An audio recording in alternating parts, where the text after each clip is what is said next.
सुप्रभात मेरे प्यारे बच्चों। जैसा कि आप जान रहे हैं कि हमारा टर्म 2 एग्ज़ाम के लिए रिवीजन चल रहा है, पुनरावलोकन चल रहा है। तो इसके पहले हमने पार्ट 7 और 8 के प्रश्नों के उत्तर करे थे। आगे के प्रश्नों के उत्तर आज हम करने जा रहे हैं।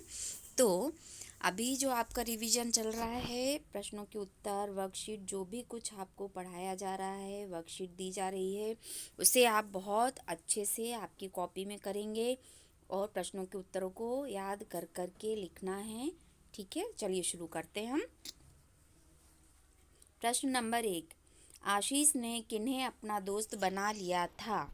उत्तर है, आशीष ने मीनल मछली और डीना बतख को अपना दोस्त बना लिया था।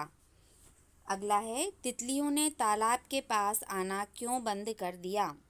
उत्तर है, तितलियों ने तालाब के पास आना बंद कर दिया था क्योंकि बच्चों ने सारे फूल तोड़ दिए थे। आपको तितलियों ने तालाब के पास आना बंद कर दिया था, इतना क्वेश्चन से लिखना है। और क्योंकि बच्चों ने सारे फूल तोड़ दिए थे, इतना आपको याद करके लिखना है। अगला है, हमें कूड़ा दूसरों के घर के बाहर क्यों नहीं फेंकना चाहिए?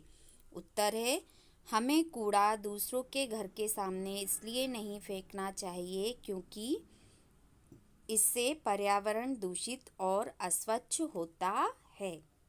अगला है, राजा कृष्णदेव राय अक्सर क्या करते थे? उत्तर है, राजा कृष्णदेव राय अक्सर अपने दरबारियों की परीक्षा लेते रहते थे।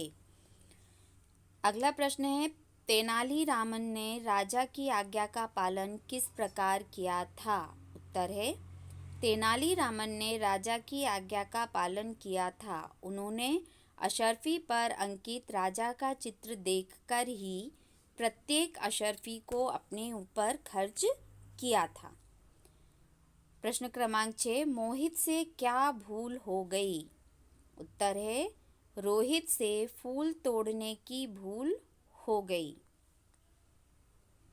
अगला प्रश्न क्रमांक 7, रोहित पछताकर क्या करने जाता है? उत्तर है, रोहित को फूल तोड़ने की अपनी भूल समझ आ गई, अतः वह पछताकर पेड़ लगाने जाता है। प्रश्न क्रमांक 8, यूलिसिस और उसके साथी घूमते घूमते कहाँ पहुँचे? उत्तर है, यूलिसिस और उसके साथी घूमते घूमते भटककर किसी अन्य देश में पहुँच गए। प्रश्न क्रमांक 9, पॉलीफीमिस सैनिकों का क्या कर रहा था? पॉलीफीमिस सैनिकों का क्या कर रहा था? उत्तर है, पॉलीफीमिस हर रात 2 सैनिकों को मारकर खा जाता था।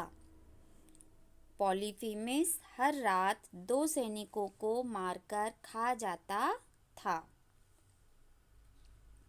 प्रश्न क्रमांक 10, बच्चों ने रोबोट को कहाँ सुलाया? उत्तर है, बच्चों ने रोबोट को अपने पढ़ने के कमरे में चटाई बिछाकर सुलाया। प्रश्न क्रमांक 11, पेड़ के नीचे क्या था? उत्तर है, पेड़ के नीचे छोटा रोबोट सो रहा था। प्रश्न क्रमांक 12, दिवाली कब मनाई जाती है? उत्तर है, दिवाली कार्तिक मास की अमावस को मनाई जाती है। प्रश्न क्रमांक 13, पुलकित की अध्यापिका ने उसे क्या समझाया था? उत्तर, पुलकित की अध्यापिका जी ने उसे समझाया था कि हमें अपने पर्यावरण को साफ रखना चाहिए। प्रश्न क्रमांक 14, गांव में सादगी क्यों दिखाई देती है? उत्तर है, गांव में ऊंची इमारतें नहीं हैं, वहाँ कोई फैशन नहीं है तथा वहाँ जीवन की रफ्तार धीमी है। बैलगाड़ी चलती है, लोग सादा जीवन जीते हैं, इसलिए वहाँ सादगी दिखाई देती है। अगला प्रश्न है, शहर में चारों ओर क्या है? तो उत्तर है, शहर में चारों ओर घर की कतारें हैं। तो बच्चों, अभी हमने प्रश्नों के उत्तर की पुनरावृत्ति करी, पुनरावलोकन किया। इन प्रश्नों के उत्तर को आपको लिख लिख कर याद करना है और आपको जो वर्कशीट दी जाएगी उस वर्कशीट को आपको हिंदी की कॉपी में करना है। अगली क्लास में अगले टॉपिक के साथ हम फिर मिलेंगे। तब तक के लिए बाय। Thank you.